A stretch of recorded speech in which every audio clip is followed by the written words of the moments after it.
সরকার এবং বিরোধী দলের মধ্যে একটা বড় ধরনের মতপার্থক্য আছে। সেটা হচ্ছে জুলাই সনদ বাস্তবায়নের প্রক্রিয়া হিসেবে, তারপরে গণপরিষদের সদস্য হিসেবে শপথ নিয়ে, তারপর এই যে হাঁ ভোটের বিধানগুলো কার্যকর করা, তার মানে জুলাই সনদ বাস্তবায়ন করা। এখন শহীদুদ্দিন চৌধুরী অ্যানি, পানি সম্পদ মন্ত্রী, তিনি বলছেন লক্ষ্মীপুরে যে শপথের প্রয়োজন নেই, সংসদে বসা মাত্রই হাঁ কার্যকর হবে। এটার আসলে পুরো ব্যাখ্যাটা আমি বুঝলাম না, কিভাবে বসা মাত্রই হাঁ কার্যকর হবে। তিনি বলছেন শপথ নেওয়ার কোনো প্রয়োজন নেই, জাতীয় সংসদে বসা মাত্রই হাঁ কার্যকর হবে, তবে না ভোট অনুযায়ী পার্লামেন্টে আলোচনা হবে, যেখানে নোট অফ ডিসেন্ট দেওয়া হয়েছে সেই বিষয়ে সংসদে সিদ্ধান্ত নেওয়া হবে। এখন নোট অফ ডিসেন্ট তো মানে প্রায় প্রতিটা জায়গায় দফায় দফায় আছে, সেটা নিয়ে কি আলোচনা হবে?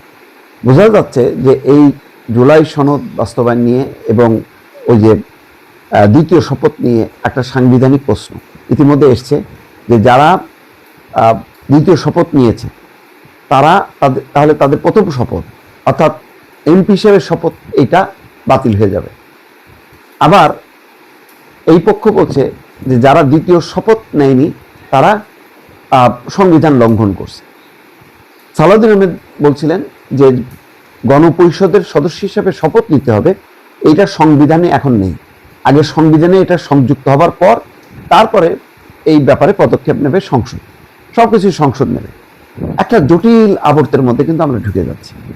মানে সিম্পলি যে বিষয়টা হইতে পারত যে, যেমন ধরেন 3 জোটের রূপরেখা, যেটা এরশাদ বিরোধী আন্দোলনে 3টা দল মিলে যেই একটা রূপরেখা তারা তৈরি করেছিল, সেটা বাস্তবায়ন করবে হচ্ছে পার্লামেন্ট। কিন্তু তখন আর পার্লামেন্ট করেনি। 91 সালে বিএনপির নেতৃত্বে যেই সংসদ, সেই সংসদ সেটা বাস্তবায়ন করেনি।